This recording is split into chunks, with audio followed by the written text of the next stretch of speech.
día muero. Creo que tiene algo que ver con esto, me parece que tiene algo que ver con esto.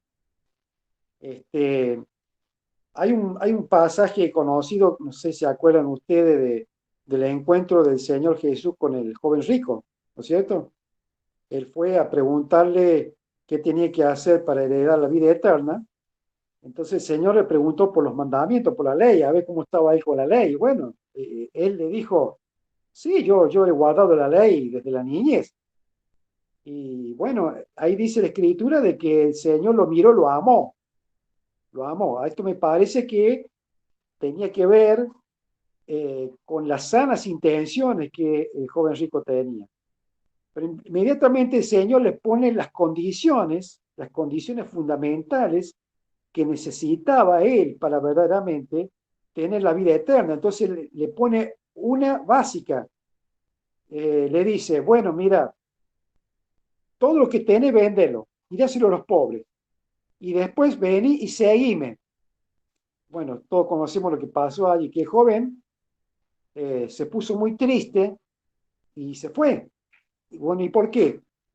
Y bueno, que sus riquezas valían mucho y eran tan importantes para él que no las podía abandonar por el Señor Jesús. Ahí tenemos yo creo que un ejemplo de cómo el Señor Jesús en la vida debe ser lo más importante y lo más valioso, más que cualquier otra cosa, más que cualquier otra cosa. Y hay otras escrituras conocidas, dice que aquel que no deja padre, madre, y está hablando al Señor allí de las cosas tal vez más amadas y más queridas que un ser humano puede tener sobre la tierra, y que estas palabras del Señor siempre fueron un poco mal interpretadas, ¿no es cierto? Mirada como una especie de perversidad. ¿Cómo vamos a dejar el padre y la madre? ¿Cómo voy a dejar mi familia? Bueno, no estaba hablando de eso, sino que está diciendo allí de que qué lugar está ocupando el Señor Jesús en nuestra vida. Si el Señor Jesús es lo más importante, lo más valioso de nuestra vida, es el tesoro más grande, todo lo demás tiene un segundo lugar, ¿no es cierto? Un segundo lugar. Entonces, llevar la cruz es un poco eso, ¿no es cierto? Es ir hacia el Señor Jesucristo, teniéndolo a Él como primero en nuestro corazón y nuestra vida, ¿no es cierto? Ahora, eso que dice Pablo allí de que cada día muero, de que cada día muero, está hablando, me parece, de los renunciamientos del apóstol Pablo, de todo lo que Pablo había ido dejando en su vida a través de sus años como hijo de Dios, como creyente en su ministerio. Él es una vida de pérdidas, ¿no es cierto? Eh, yo conocí hace muchos años un hermano que se había convertido al Señor de grande, y él tenía una empresita en la cual él tenía una buena renta, una buena ganancia, una buena situación económica. Y se había entregado tanto a las cosas del Señor, se había dedicado tanto a la obra del Señor, que había descuidado sus negocios, y bueno, después se fundió, se fundió, se quedó sin nada. Y bueno, más de uno lo habrá mirado y habrá dicho, güey, qué tonto que este. Mira, se dejó caer su empresa, ha perdido tanto. Bueno, y tenemos un claro ejemplo de una persona que pierde, pero gana. Pierde por un lado, perdió materialmente, perdió por ese lado al cual muchas veces nosotros luchamos por lo material, pero ganó en otro lado. ¿Qué es? Bueno, ganó en Cristo, ganó en Cristo, ganó en vida espiritual, ganó en comunión, ganó en toda la presencia de la vida espiritual del Señor en su vida. Y eso es, me parece a mí, de lo que Pablo, de lo que el escritor acá está mencionando de vida, o de que el Señor menciona de la vida. No solamente está hablando de la salvación, de la vida eterna, está hablando de la vida presente, la vida presente. A medida de que nosotros renunciemos más a las cosas del mundo, más de la presencia de Cristo se va a manifestar en nosotros. Y al mismo tiempo, esa es la clave para ir dejando el mundo. A veces nosotros eso de dejar el mundo lo tomamos al revés. Nosotros queremos dejar al mundo para acercarnos a Cristo.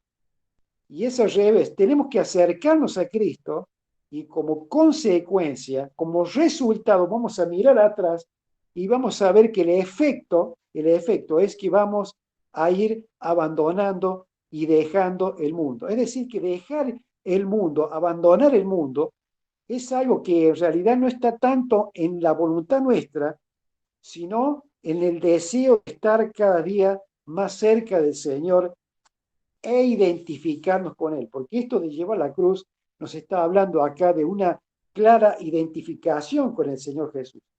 Esta escritura nos está diciendo en Hebreos 13 de que nosotros debemos seguir el mismo camino. Así como Él sale afuera, fuera de la ciudad, así también nosotros debemos hacer lo mismo, llevando la cruz del Señor Jesús. A mí me parece que allí en ese planteo que hace el Señor Jesús, esas condiciones que el Señor pone de Mateo 16, está la clave para salir, está la clave para salir. Salgamos del ritual levítico, salgamos del mundo. Dice también, llevando su vituperio. Bueno, acá yo creo que viene la parte tal vez más difícil de la vida cristiana. ¿Qué es llevar el vituperio? El vituperio es la deshonra, es el menosprecio o el desprecio de aquellos que no son de Cristo y que ven al creyente en su identificación con Cristo y tienen actitudes despreciativas. El Señor Jesús dijo así, si a mí me persiguieron, si a mí me trataron de esta forma, a ustedes también, con ustedes también van a hacer exactamente lo mismo. Es decir, entonces que el vituperio es algo común y normal de todo aquel que se identifica con el Señor Jesús. Una de las cosas que seguramente más acobarda a los cristianos para poder identificarse con el Señor Jesús es precisamente el vituperio. Nadie quiere ser menospreciado. Nadie le gusta que se burlen, nadie le gusta que lo menosprecien, nadie le gusta que lo discriminen.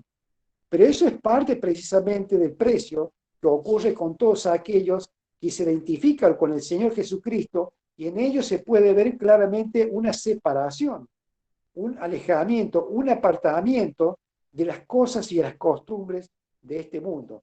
Entonces, como no nos gusta el menosprecio, como no nos gusta el desprecio, como no nos gusta la discriminación, escondemos nos frenamos en esta identificación con el Señor Jesús. Es una de las cosas que yo creo que más hacen o hacen y más actúan en muchos de nosotros para que públicamente no nos identifiquemos con el Señor Jesús públicamente, ¿no es cierto? Tenemos miedo al desprecio, a la discriminación del mundo hacia nosotros. Pero esta escritura precisamente nos anima a eso, nos anima a eso. Por eso dice, salgamos pues a Él llevando su deshonra, llevando su vituperio. Ahora, una de las razones que seguramente más nos pueden animar a hacer, nos pueden animar más a hacerlo, es eh, de que nuestra vida o nuestra presencia aquí en este mundo es plenamente temporal. Hay una, hay una escritura eh, muy conocida acá en el mismo Hebreos, que es la experiencia de Moisés. No sé si lo hemos podido examinar a Moisés en el capítulo 11. En el capítulo 11, en el verso 24, dice, por la fe Moisés, hecho ya grande, rehusó llamarse hijo de la hija de Faraón, escogiendo antes ser maltratado con el pueblo de Dios que gozar de los deleites temporales del pecado, teniendo por mayores riquezas el vituperio de Cristo que los tesoros de los egipcios, porque tenía puesta la mirada en el galardón. Muy interesante esta escritura, porque nos está hablando del vituperio de Cristo. Ahora yo me preguntaba un poco leyendo esta escritura, ¿qué sabía Moisés de Cristo y de su vituperio. A mí me parece que no sabía absolutamente nada. Él estaba recibiendo algo doloroso en su vida, sin saber o tal vez sin razonar que lo mismo que él estaba experimentando es lo que iba a experimentar el Señor Jesús cuando iba a ser en este mundo despreciado y finalmente rechazado. Siempre tengo presente esa escena cuando el Señor es presentado delante de la gente y Pilato dice, bueno, escojan ustedes, ¿a quién quiere que yo los libere? ¿O a Barrabás o al rey de los judíos? Y bueno, y toda esa multitud que estaba allí a los gritos diciendo, no a Barrabás. Y dice la escritura de que Barrabás era un sedicioso, un delincuente y un ladrón. La gente escogió a aquel delincuente y ladrón y despreció al Señor Jesús, a pesar que lo conocían, a pesar de que el Señor había hecho muchos bienes en el pueblo de Israel. Había sanado tantos miles, había sanado leprosos, había llevado sanidad y mucho alivio y misericordia a tantas personas.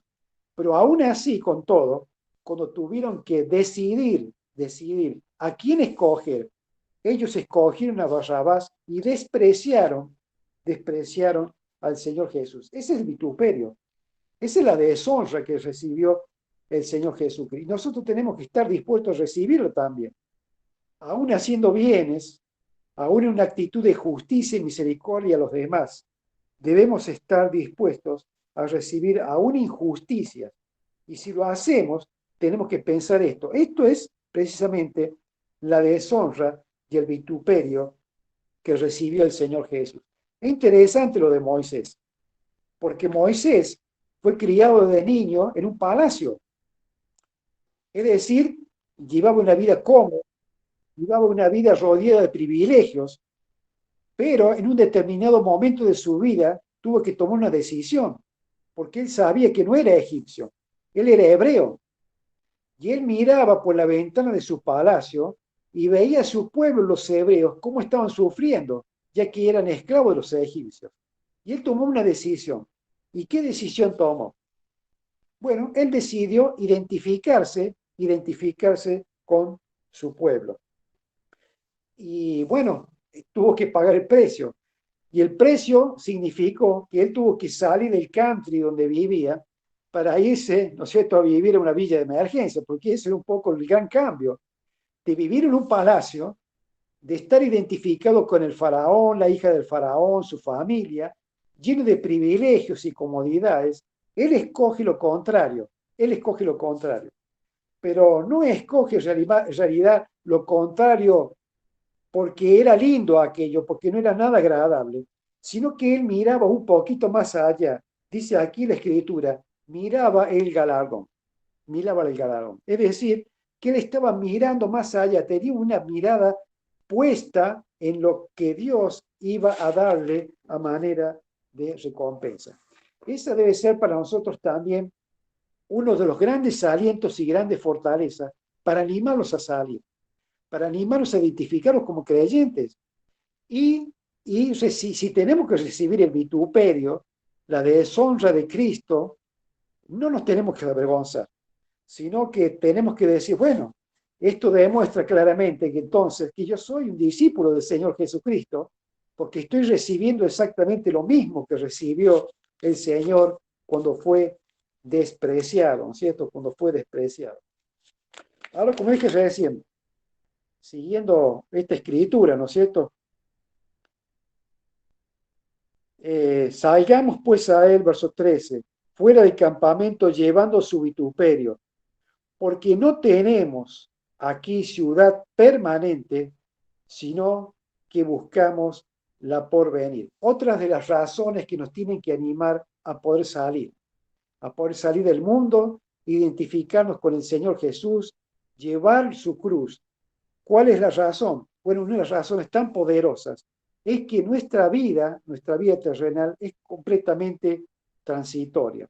Es interesante porque aquí habla de que no tenemos aquí ciudad, no tenemos aquí ciudad. Y me estoy acordando también del pasaje también que hemos, creo que leído, no sé si también lo hemos analizado, de Hebreos 11, del verso 13 al 16. A ver, por favor, un hermano lo puede leer, así descanso un poquito yo la garganta. 11, 11, Hebreos 11, del 13 al 16. ¿Qué dice?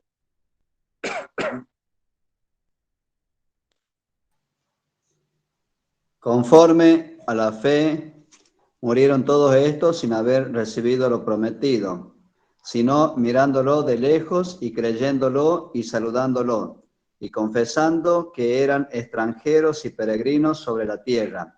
Porque los que esto dicen claramente dan a entender que buscan una patria. Pero pues si hubiesen estado pensando en aquella de donde salieron, ciertamente tenían tiempo de volver, pero anhelaban una mejor, esto es, celestial, por lo cual Dios no se avergüenza de llamarse Dios de ellos, porque les ha preparado una ciudad. Les ha preparado una ciudad. Esta ciudad que dice aquí es la Nueva Jerusalén, ¿ah? La cual habla Apocalipsis, que va a descender gloriosa del cielo, y en esa ciudad es la ciudad eterna donde nosotros vamos a vivir. Esa es la ciudad que el Señor ha preparado, y el Señor Jesús en su promesa dijo, me voy pues a preparar lugar para ustedes. Bueno, ese lugar que el Señor está preparando es la ciudad eterna, gloriosa y maravillosa, de la cual nosotros hoy ya mismo somos ciudadanos. Hay una escritura conocida de Pablo a los filipenses, donde le dice de que ustedes son ciudadanos del cielo, ¿no es cierto? Ustedes son ciudadanos, ciudadanos del cielo. Vuestra ciudadanía, vuestra ciudadanía es celestial. Según algunos comentaristas, y yo estoy totalmente de acuerdo, Pablo a propósito dice esto a los filipenses, porque los filipenses de nacimiento eran ciudadanos romanos, ¿ah? Eran ciudadanos romanos. Ser romano en aquellos tiempos, bueno, era motivo de orgullo, ¿no es cierto? Hoy en día, ustedes saben que eh, más que nunca se está batallando por el tema de la ciudadanía. Se estaba leyendo en un diario, hace unos días pasados, de que se estaban abriendo la posibilidad de que todas aquellas personas que fuesen nietos de españoles, había una ley que se estaba tratando en España para darles a ellos la ciudadanía española. Es decir, la ciudadanía de España, ser ciudadanos españoles. Y yo digo, bueno, ¿cuántos argentinos se habrán puesto a buscar el árbol genealógico? A ver, bueno, a mí mi abuelito, chico, contame de dónde viene, si es español. Bueno, y lo mismo se está haciendo, lo mismo se viene haciendo hace tiempo con los descendientes de italianos. Yo tenía un tío que muchas veces en nuestras conversaciones familiares, él siempre decía, yo soy una persona con doble ciudadanía. Él decía, soy argentino, pero tengo la ciudadanía española, ¿sí? Porque él había nacido en España desde muy chiquito, lo trajeron a Argentina, pero él hizo los trámites y él obtuvo su ciudadanía, así que él orgullosamente exhibía su ciudadanía, y es orgulloso porque, claro, es un ciudadano del primer mundo. En el tiempo del Nuevo Testamento, ser ciudadano romano, bueno, era algo importantísimo que podía lograr. Podemos recordar aquella escena en la cual el apóstol Pablo iba a ser azotado, y el apóstol Pablo, a aquellos que lo azotaban, dijo lo siguiente: a un ciudadano romano van ustedes a azotar.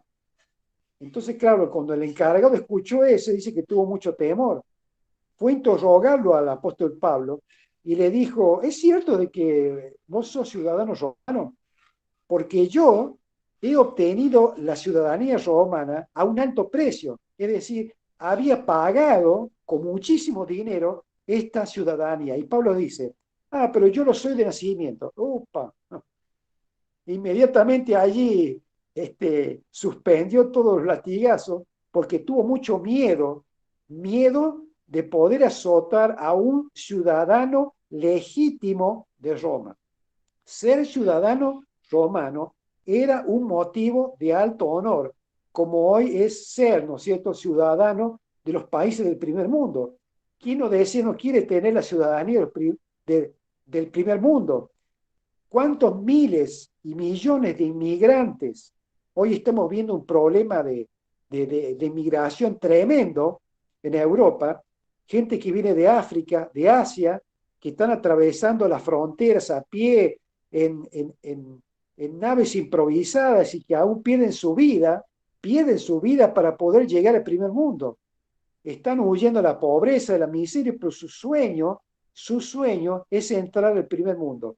Lo mismo pasa en la frontera con Estados Unidos. Hay un cúmulo allí en la frontera con Estados Unidos, allí en México, de miles y miles de gente de distintos países de Sudamérica que sueñan de poder entrar al primer mundo en Estados Unidos. ¿Qué darían para poder tener la ciudadanía norteamericana, ¿no es cierto? Ahora, los filipenses seguramente estaban orgullosos de su ciudadanía romana, pero Pablo le dice, miren, nuestra ciudadanía, nuestra ciudadanía está en los cielos. Nosotros somos ciudadanos del cielo. Tenemos una ciudadanía superior a cualquier otra ciudadanía de las más privilegiadas que el mundo puede desear. Siendo nosotros ciudadanos del cielo, teniendo pasaporte celestial, teniendo libre entrada, porque los migrantes que quieren entrar al primer mundo no lo pueden hacer. Muchos son deportados, muchos son maltratados, porque no pertenecen a esas naciones. Así también el cielo no es para cualquiera, son solamente para aquellos que son de Cristo, son para aquellos que han ido a la cruz, son aquellos que han pasado por el altar de la cruz, todos aquellos que hemos ido a la cruz, todos aquellos que nos hemos identificado con el Señor Jesucristo, somos ciudadanos de la ciudad eterna, la Nueva Jerusalén, que muy pronto se va a manifestar.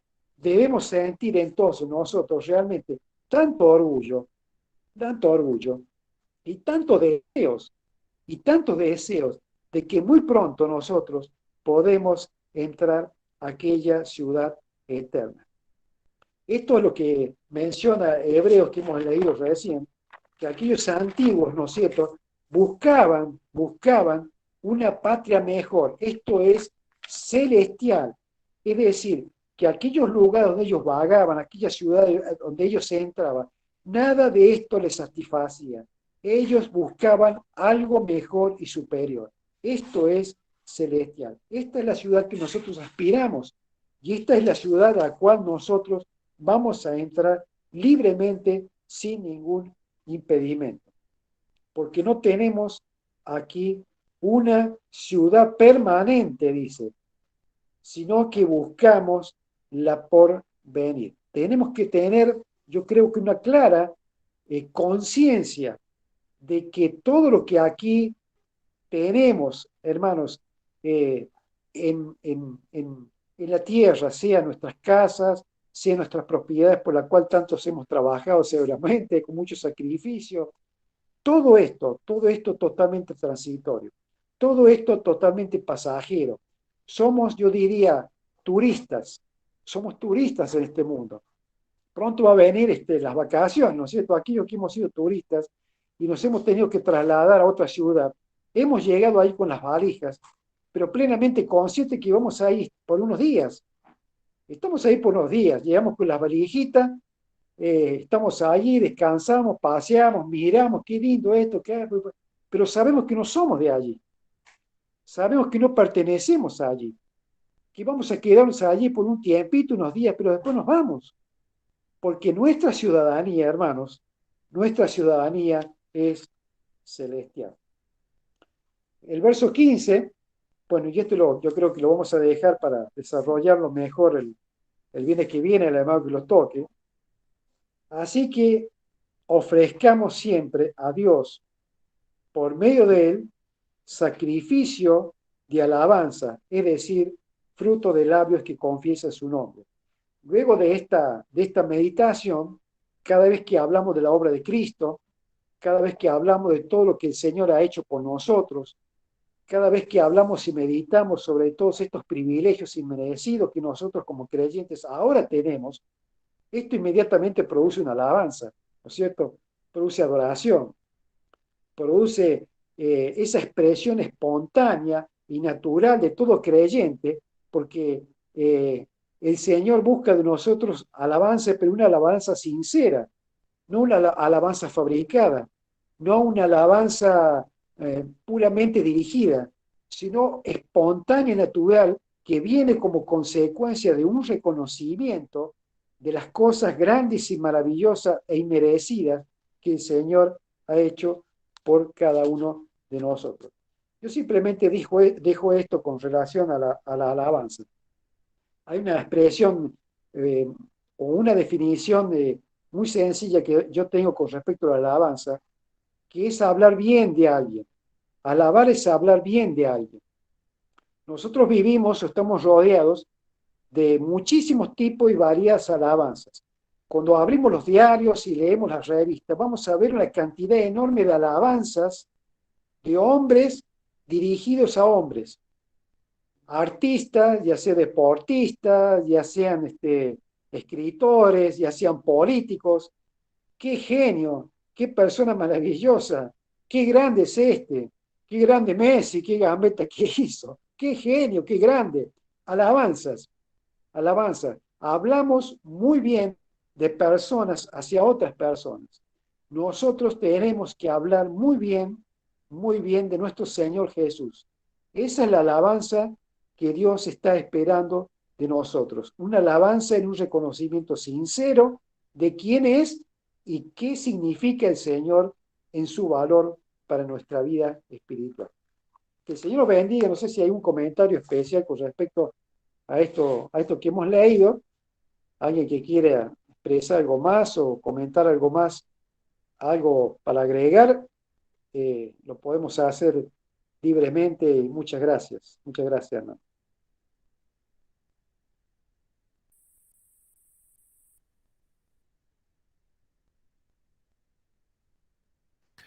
Muchas gracias, Sergio. No sé si hay algo más para aclarar, para acotar. ¿Alguien quiere hacer algún otro comentario de lo que acabamos de ver? Muy bueno. Sí, sí, sí, muy bueno.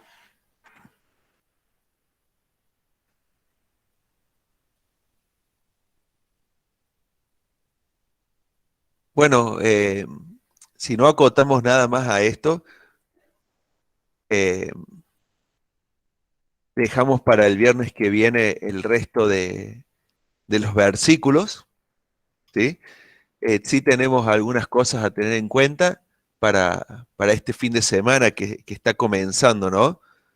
Eh, lo que sí vamos a responder ahí, Nicolás. Bueno, primero darle la bienvenida a Nicolás, Nicolás Pérez.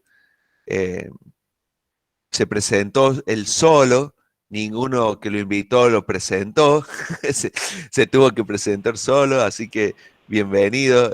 Él se auto presentó como el primo de Leti y bueno, y contó parte de su testimonio, ¿no? De que Leti lo invitó y desde el momento que fue, nunca más dejó de ir, así que damos gloria al Señor por la obra que el Señor hace en él, pero también por cómo utilizó a una de sus siervas para cumplir sus propósitos. Así que qué Te bueno. amamos, Nico, te amamos, hermano. No solamente es mi primo, sino que es mi hermano. Mira vos, doble parentesco. Doble parentesco, ¿no? Uno que hace referencia. Tiene el celu, entonces no puede hablar, puede nomás escribir. Ah, bien, bien, bien. Doble parentesco que hace referencia a sus dos lugares, ¿no? El parentesco terrenal y el parentesco celestial. Che, bueno, yo puedo empezar a dar un pequeño comentario de lo que preguntó ahí. Definitivamente, después los demás pueden seguir sumando, ¿no? Definitivamente no son todas las promesas para nosotros. Ese es un error de interpretación bíblico, los que toman cualquier promesa a lo largo de toda la Biblia para cualquier persona, ¿no? Porque hay promesas que fueron hechas a algunas personas específicas para algún momento, para algún tiempo, y hay otras promesas generales que nos van a mostrar cuáles son las promesas para nosotros y bueno, el estudio de la palabra. Generalmente las promesas que son para todos realmente lo dicen, para todos. Por ejemplo, todo aquel que en él cree, ¿sí? Es una promesa para todo aquel que cree. Eh, entonces, si bien es general para que todos puedan acceder a ella, no todos acceden a esa promesa. Pero también hay una muy específica, por ejemplo, cuando el Señor Jesús le dice al que estaba crucificado al lado de él, hoy estarás conmigo en el paraíso. Esa yo no la puedo tomar como una promesa hecha para mí, porque si no estaría esperando que el Señor me mate en este momento y esté con Él para siempre ya desde este momento. Entonces, si yo abro la Biblia de pronto y leo, ciertamente estarás conmigo en el paraíso, no, Señor, ¿por qué ahora? Todavía no terminé de dar nueces a mi nogal, espera un poquito más. Entonces, hay promesas que son para algunas personas específicas, y esa de Josué que vos citas, que si mal no recuerdo, y si no lo parafraseo un poquito, mira que te mando que te esfuerces y seas valiente, no temas y desmayes, porque estaré contigo. Bueno, todo eso definitivamente se lo dice a Josué, pero una promesa específica a una persona, si no se contradice en el resto de la Biblia, podemos tomarla también como para nosotros, porque si no está, si en el resto de la Biblia no dice, por ejemplo, ¿no? Eh, Isaías 54:10, ¿no? Que decía, no se apartará de ti mi misericordia, ni el pacto de mí se quebrantará. Si bien fue específica para el pueblo de Israel, para un momento, nosotros podemos tomarla también de consuelo. ¿Por qué? Y porque la misericordia del Señor también nos llega a nosotros como llegaba al pueblo de Israel, y, y su pacto con nosotros, el pacto de su paz, no,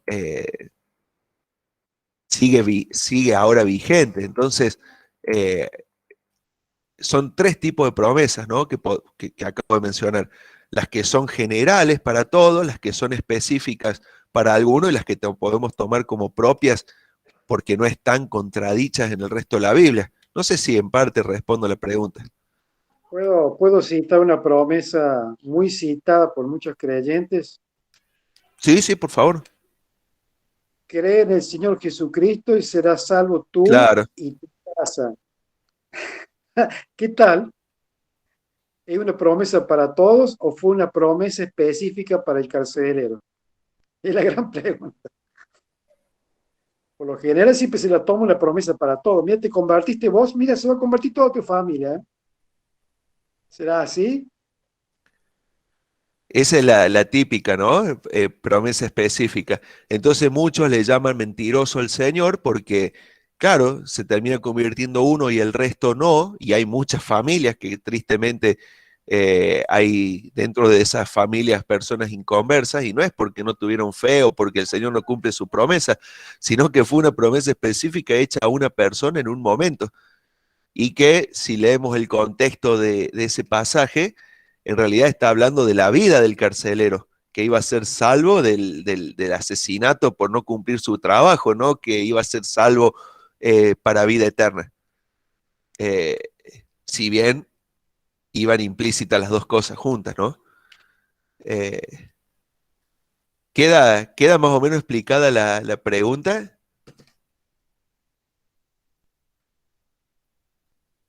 Claro, tal cual.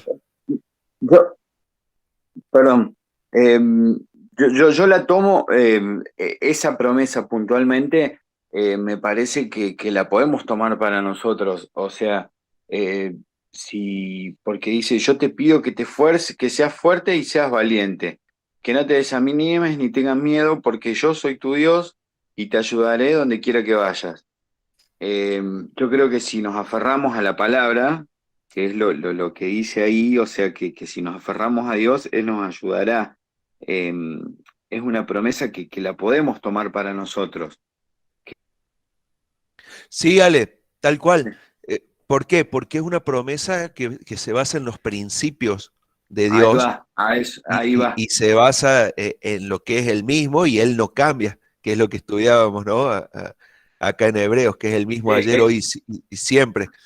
Eh, tal cual, eh, es así. Es como, Sí, también muchas veces escuchamos en Juan 8:32, conocerán la verdad y la verdad los hará libre, pero tenés la premisa antes, tenés que permanecer, dice, para los que permanecen en mí. O sea, acá tenemos que esforzarnos y ser valientes y Él va a estar con nosotros. Eh, pero creo que la promesa la podemos tomar para nosotros, mi punto de vista, para contestar la siempre respuesta.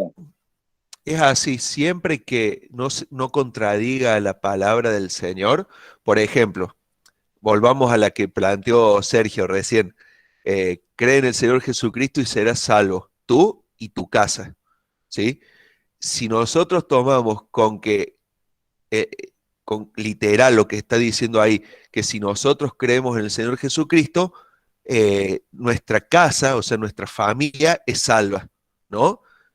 Y sin embargo eso contradice el resto de la palabra. Y más, se contradice al mismo versículo, cree, que es fundamental el hecho de creer primero. ¿Cómo va a ser salva una familia si no cree antes en el Señor Jesucristo cada integrante de la familia? Si nosotros tomamos ese pasaje, ese versículo literal, estamos contradiciendo otros pasajes de la Biblia que hablan de la necesidad de confesar los pecados, que hablan de la necesidad de creer en el Señor, que hablan de la necesidad de reconocerse a uno mismo pecador. Entonces ahí estaríamos contradiciendo otros pasajes de la Biblia, cosa que con el versículo de Josué 1:9 no contradecimos ni un solo versículo. Es más, a lo largo de toda la palabra se ve confirmado eso, que el Señor está en todo momento dándonos fuerza, dándonos valor. Por ejemplo, Primera de Juan 1:9, ¿no? Si confesamos nuestro pecado, Él es fiel y justo para perdonar nuestros pecados, limpiarnos de toda maldad. Ese versículo es una promesa del Señor, que si nosotros individualmente confesamos nuestros pecados, Él nos perdona nuestros pecados porque Él es fiel y Él nos limpia de toda maldad. Esa es una promesa hecha para nosotros. Pero fíjense, con el pasaje de creer en el Señor Jesucristo y serás salvo tú y tu casa, mal interpretado, tenemos que tachar este otro versículo de confesar nuestros pecados para el resto de la familia. Por eso es importante entender, estudiar la palabra, pensarla, razonarla. Doña Elisa. No, quería decir que ese versículo que dice, yo estoy con vosotros todos los días hasta el fin del mundo, también creo que está apoyando el versículo que dice el hermano de allá de Josué. Tal cual. Y no hay duda y son cosas que vivimos. Eso no quita, ojo, eso no quita que, y esto quiero aclararlo, porque muchos de nosotros tenemos familiares que no son creyentes. Eso no quita que el Señor tiene en cuenta a nuestros familiares y les va a presentar muchas oportunidades para que ellos puedan ser salvos. Y eso también es una promesa del Señor. No que automáticamente son salvos cuando nosotros creemos, pero sí que si nosotros le predicamos y si nosotros nos sostenemos de su palabra y si nosotros somos de testimonio, van a ser salvos. Por ejemplo, cuando nos toca verlo mañana, ¿ves? Ya me estoy ya estoy haciendo spoiler del mensaje de mañana de la reunión de matrimonios. Pero bueno, vieron que dice de que hay un versículo que dice que la esposa, a ver, no me acuerdo ahora la cita, se me mezclaron todos, pero bueno, que si la esposa se muestra respetuosa para su marido, lo ganará para Cristo, ¿no? Eso también es una promesa del Señor. Ubican el versículo, ¿no? Saben que no estoy inventando. Si me dan 2 segundos, lo busco porque lo tenía marcado. Miren, amor y respeto, mañana, a las 20:30 horas, no se lo pierda, en este mismo punto del dial. No, no, tengo muchas cosas marcadas, pero ese versículo que dice que las mujeres, que sus maridos no están en los caminos del Señor y sin embargo ellas se muestran, acá está, a ver, 1 Pedro 3, 1 y 2. A ver si es ese, sí. ¿Lo ubican? 1 Pedro 3 dice, asimismo vosotras mujeres están sujetas a vuestros maridos, para que también los que no creen a la palabra sean ganados sin palabra por la conducta de sus esposas, considerando vuestra conducta casta y respetuosa. ¿Ven? Eso ya es diferente, porque ahí no está hablando el Señor a una persona específica, sino que está hablando en general a todos los que se manifiesten de esa forma. Por eso también es importante estudiar la palabra y entender cuáles son promesas específicas y cuáles son promesas generales. Araceli.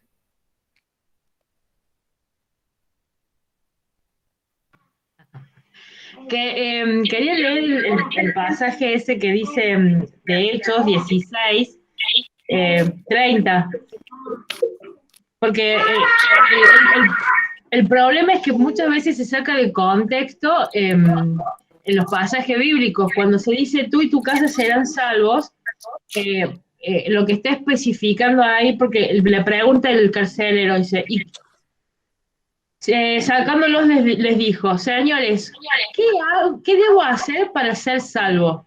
Ellos le dijeron, cree en el Señor Jesucristo y serás salvo, tú y tu casa.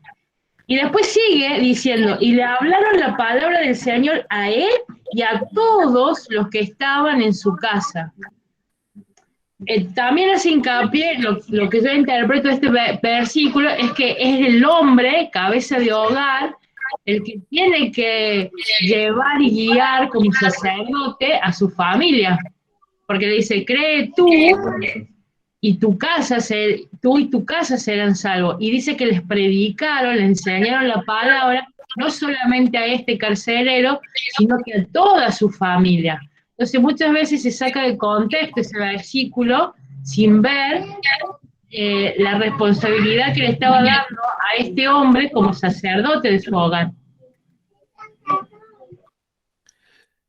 Bien, pero tal cual, pero si contextualizamos más en ese contexto que siempre es tan importante, ¿no? Tenerlo, fíjense cómo empieza, unos versículos antes. Denme un segundo que voy a estornudar. Achis. Ay, menos mal que existe mudo. Miren cómo dice, despertando el carcelero desde el versículo 27, y viendo abiertas las puertas de la cárcel, sacó la espada y se iba a matar.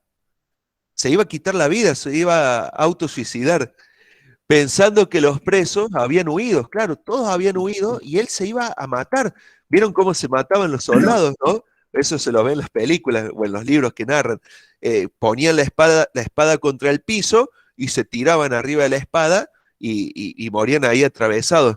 Mas Pablo, dice el versículo 28, clamó a gran voz diciendo, no te hagas ningún mal, pues todos estamos aquí, no te mates, deja a un lado la espada.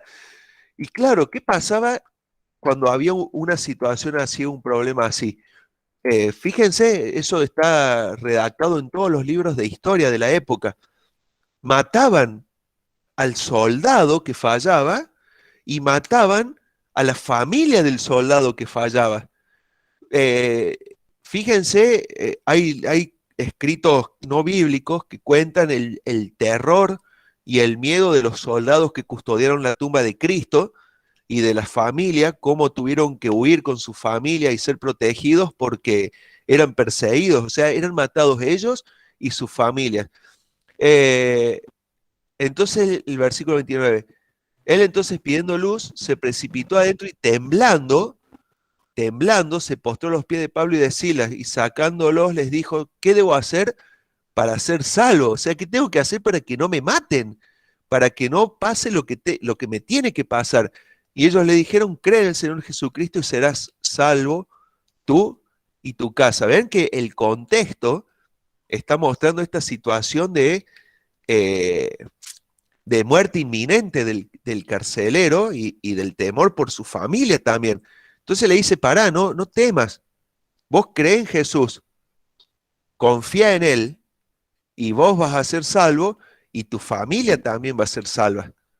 Bueno, después viene lo que decía Araceli, que tiene la posibilidad de predicar a la familia y son doblemente salvos. Son salvos en lo físico, pero también y no sabemos hasta cuándo, ¿no? No sabemos cuánto tiempo más vivieron después de eso. Tal vez al poquito tiempo los mataron, pero ya fueron salvos para siempre.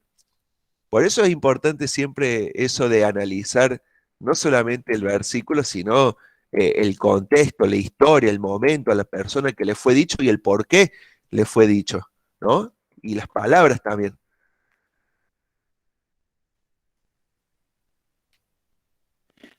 Además tenemos un texto muy conocido que ratifica y certifica lo que estamos diciendo respecto de la salvación es algo individual, no colectiva en un lugar, sino para cada uno. Es Juan 3:16, para que todo aquel que en él cree no se pierda. Todo aquel es individualmente cada uno. No porque el padre crea ya está toda la familia salva, sino cree cada uno por sí mismo. El padre no salva al hijo ni el hijo al padre. Cada uno delante de Dios debe ser confesar su pecado y pedir el perdón. Che, Nico, ¿entendés por qué nos gustan tanto las preguntas, no? Pobre, no va a hacer más una pregunta, va a decir: ¿quién me mandó? Nos gusta esto, ¿no? De generar todo este monólogo. Iba a decir diálogo, pero él está callado ahí. Eh, bueno, pero es lo lindo de estos momentos también, el poder conversar sobre estos temas y charlar. Por eso Munir apenas preguntaste, te dijo: no, sí, pregunta. Bueno, antes de irnos, no sé si quedó algo más para hablar, si no, seguimos el viernes que viene en este contexto. Tenemos que recordar, primero, mañana